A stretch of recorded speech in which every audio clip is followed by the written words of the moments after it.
Hello everyone. Jim Jones and the People's Temple are stories that have fascinated me for decades.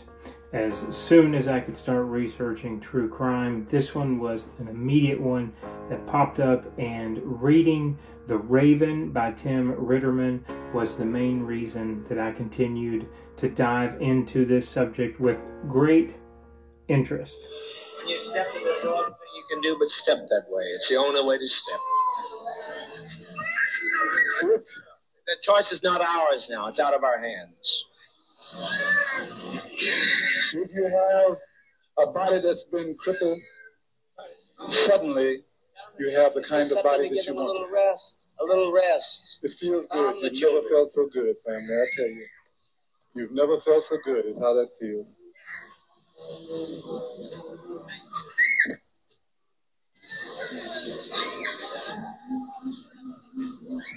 And I do hope that those attorneys will stay where they belong and don't come up here.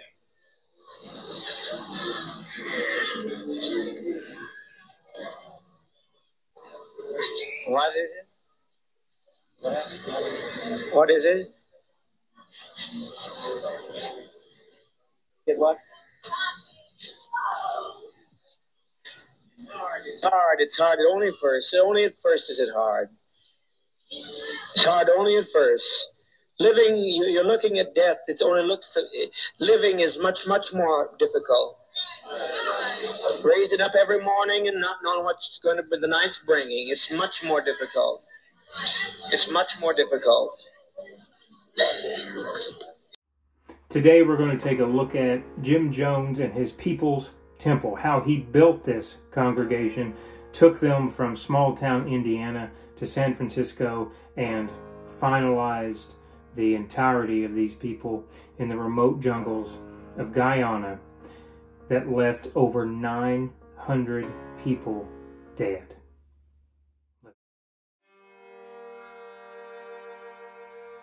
Who was Jim Jones? A man of deep faith, a revolutionary leader, or a manipulative cult figure? Today we uncover the complex story of Jim Jones, an enigmatic leader whose vision for a utopian society led to one of the most tragic events in modern history. Born on May 13, 1931, in the small town of Crete, Indiana, James Warren Jones grew up in an environment that would deeply shape his worldview. The son of a disabled World War I veteran and a mother who believed he was destined for greatness, Jones was no ordinary child. From a young age, Jim Jones was fascinated by the power of religion. He was drawn to the church not just for its teachings, but for the control and influence it offered.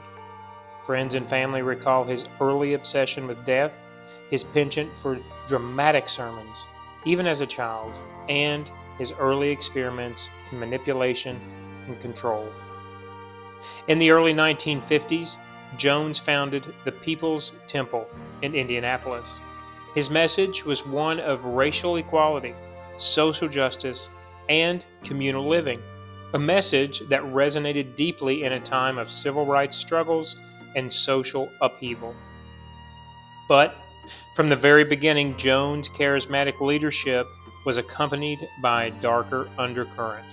He was a man who craved control, and as his following grew, so did his need to manipulate those who trusted him most. This is where the story of Jim Jones and the People's Temple begins, a story that would take him from the streets of Indiana to the heart of California, and ultimately to the remote jungles of Guyana, a story that would end in unspeakable tragedy.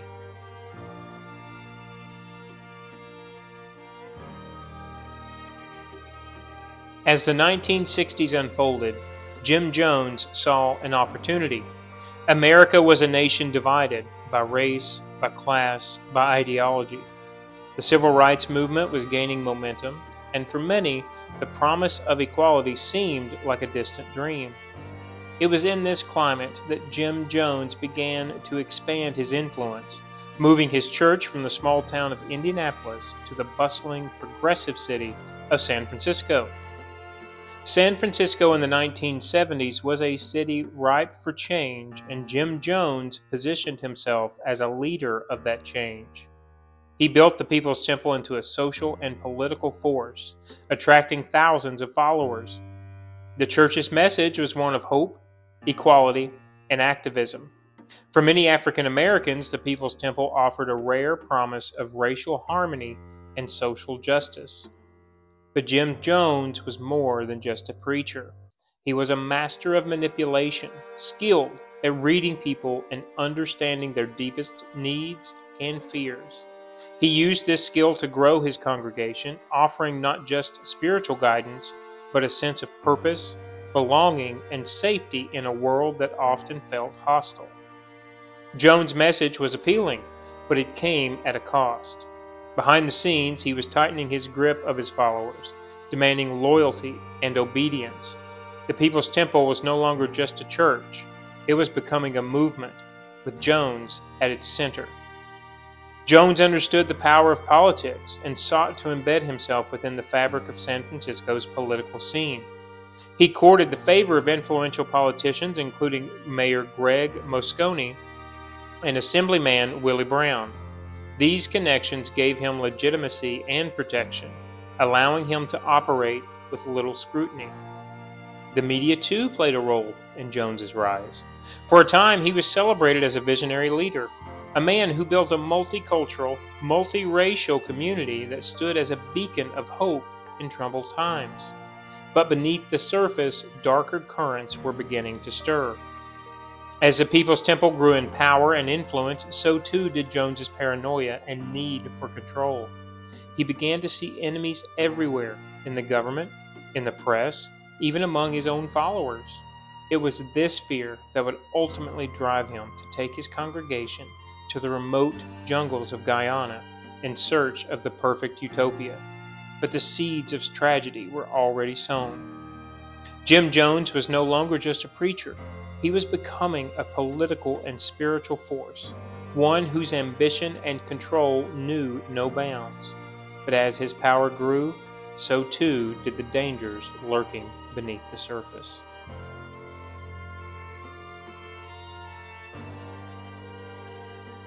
As Jim Jones's influence expanded, so too did his control over the People's Temple. What began as a community church dedicated to social justice and equality evolved into a tightly controlled institution where dissent was not tolerated and obedience was demanded. Jones's charismatic leadership was the cornerstone of his power. He used emotional manipulation and psychological tactics to ensure loyalty from his followers. Public confessions, loyalty tests, and intense sermons were part of his strategy to maintain control and suppress any opposition. The community was more than just a church. It was a family, and Jones was its authoritative patriarch. He demanded total allegiance from his members, encouraging them to sever ties with family and friends outside the temple. This isolation increased their dependency on him and the temple. Financial control was another crucial aspect of Jones' regime. Members were expected to contribute their earnings, property, and personal assets to the temple. In return, they received a sense of security and belonging, but this came at the cost of their financial independence and personal freedom. Jones's methods were effective, but they also bred an atmosphere of fear and control. He used surveillance to monitor his followers, ensuring that any signs of dissent were quickly dealt with. Members were constantly aware of their actions and thoughts were being watched, contributing to an environment of paranoia and obedience. Jones's increasing paranoia was fueled by external pressures and his own growing delusions. He believed that the government was plotting against him, and this fear only intensified as the People's Temple became more scrutinized by the media and authorities.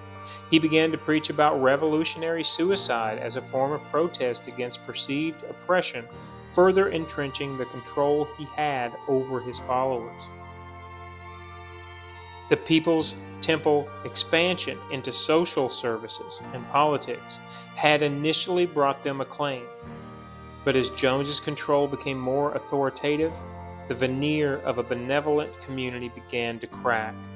The internal and external pressures were mounting, setting the stage for the final, tragic chapter of the People's Temple. As Jim Jones tightened his grip, the dream of a utopian society began to crumble under the weight of his own fears and paranoia. The transition from a beacon of hope to a symbol of control and manipulation was nearly complete, leading to a dramatic shift in the temple's trajectory.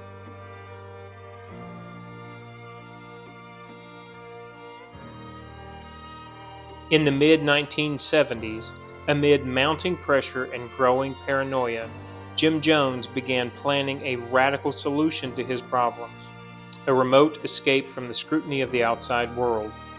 This vision would become Jonestown, a settlement deep in the jungles of Guyana, designed to be a utopian society free from the ills of modern civilization. Jones sold Jonestown as a sanctuary, a promised land where his followers could live out their ideals of equality and justice. For many, it was an opportunity to escape the perceived corruption and inequality of American society. The promise of a new beginning was powerful and alluring. Establishing Jonestown was no small feat. The dense jungle presented significant challenges, but the community persevered. They built their new home from scratch, constructing housing, a school, and facilities for agriculture. Initially, the settlement appeared to be a success, with members working together to create a self-sustaining community.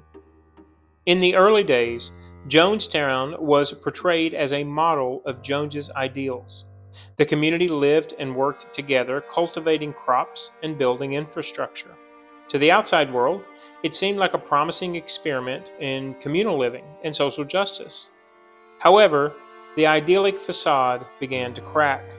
As the isolation from the outside world grew, so did Jones's control over his followers. He increasingly used fear and intimidation to maintain his authority, creating a climate of suspicion and paranoia. The idyllic vision of Jonestown began to deteriorate as internal tensions and fears took hold. Jones's fears of external threats grew more intense. He implemented regular drills known as White Nights to prepare his followers for what he claimed were imminent attacks by enemies. These drills, designed to simulate emergencies, became a regular and frightening part of life in Jonestown. As time passed, the conditions in Jonestown worsened. Food shortages, poor living conditions, and the constant stress of living under Jones's authoritative rule began to take its toll. The once promised utopia was now a place of fear and hardship, with members increasingly questioning their leader and their situation. Back in the United States, concerns about Jonestown grew. Reports of abuse and the community's isolation sparked alarm among family members and authorities. Yet, Jones managed to maintain a facade of normalcy and success to the outside world, while internally the situation continued to unravel.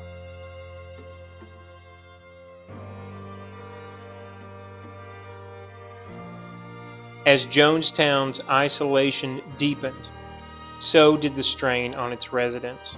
What was once a beacon of hope became a pressure cooker of fear and control.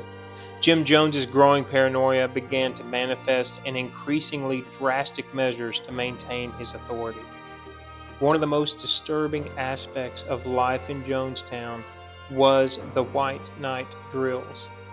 These rehearsals for emergencies were designed to simulate attacks or crises, but they became a tool for Jones to instill fear and obedience. Members were regularly subjected to these drills, which involved staged emergencies and forced confessions of loyalty. The conditions in Jonestown grew increasingly dire. Food shortages, inadequate medical care, and the constant stress of living under Jones's regime took a toll on the community. the once promised utopia, was now marked by hunger, sickness, and widespread disillusionment. Jones' mental state deteriorated and his speeches became more erratic and desperate. He spoke of impending doom, portraying himself as the only savior in a world that was conspiring against them. The rhetoric only heightened the sense of impending catastrophe among his followers. External pressures were mounting as well. Reports of abuse and misconduct, along with increasingly scrutiny from the media and government, put additional strain on Jonestown. Family members and concerned individuals began to pressure authorities to investigate, further adding to Jones' sense of encirclement. Dissent began to bubble up from within. Some members questioned Jones's leadership and sought to leave Jonestown, risking severe punishment for their defiance. The community was rife with suspicion, and the trust between Jones and his followers began to erode. Jones's paranoia led to tighter security and harsher control measures.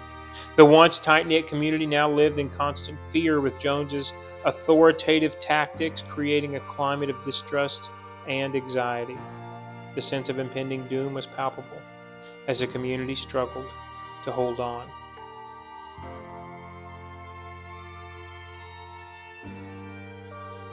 As the pressures of isolation, fear, and paranoia reached its peak, Jim Jones began to enact the final, devastating chapter of his plan. On November 18, 1978, the once promised utopia of Jonestown would become the site of one of the most tragic events in modern history. In his final addresses, Jones portrayed himself as a martyr and a savior, convincing his followers that death was the only way to escape the impending doom he claimed was coming. His rhetoric was a mix of desperation and manipulation, aimed at sealing his vision of a revolutionary sacrifice. Jones orchestrated what he termed a revolutionary suicide, a mass killing that he framed as an act of protest against the forces that he believed were out to destroy them. The method chosen was a cyanide-laced flavor aid administered to the members of Jonestown under the guise of a communal drink. The scene in Jonestown was one of utter despair and confusion. Followers, including many children, were urged to drink the poison. Some complied willingly, others were coerced, and chaos erupted as the reality of what was happening began to sink in. By the end of the day, more than 900 people had died, including Jim Jones himself. The Jonestown Massacre shocked the world and brought intense media scrutiny. The horrifying scenes of death and the chilling accounts of what led up to it became a global news sensation. In the wake of the massacre, investigations uncovered the full extent of Jones's manipulation and control. The tragedy led to a broader examination of cult dynamics and the dangers of unchecked authority. Jonestown became a grim reminder of the perils of charismatic leadership and the tragic consequences of extreme isolation and control. The story of Jim Jones and Jonestown is a haunting reminder of how powerful charisma and manipulation can be when combined with a charismatic leader's vision of an idealized future. It serves as a sobering lesson on the importance of vigilance, critical thinking, and the dangers of unchecked power. Beg you, don't fail to follow my advice. You'll be sorry. You'll be sorry. That we do it and that they do it. Must trust you. You have to step across. We used to think this world's not our home. Well, it sure isn't. As we were saying, it sure wasn't. He doesn't want to tell me all he's doing. If they will tell him, assure these children. Some people assure these children of the relaxation of stepping over to the next plane. We've set an example for others. We've set 1,000 people who say we don't like the way the world is. Please come. take our life from us. We laid it down. We got tired. We didn't commit suicide. We committed an act of revolutionary suicide, protesting the conditions of an inhumane world. There you have it, guys. I know typically you don't see serious videos from me. I'm quite goofy and laid back and like to teeter along the lines of much more make-believe and fantastical things than what this one turned out to be. However, to kind of culminate into the Halloween season and my love of true crime, you know, I can honestly tell you that starting this love, and I've told the channel many times, Julie got me into this. It kind of starts with, if someone tells you, hey, I want to start true crime, where do I begin? You either begin with Helter Skelter or Truman Capote's book. But that, Helter Skelter, was the first. Immediately became Raven as the second book, and then there's A Road to Jonestown. There is Jonestown Massacre. I think there is Jim Jones and His People. There are multiple books, multiple documentaries, and interviews with survivors and Jim's sons. However, for me, Raven ultimately is the ultimate book on Jim, on his history, on the people's history, and ultimately everything that happened in its, you know, its final days. And so it's an excellent book. It's loaded with pictures. I enjoy both the audio and the physical book.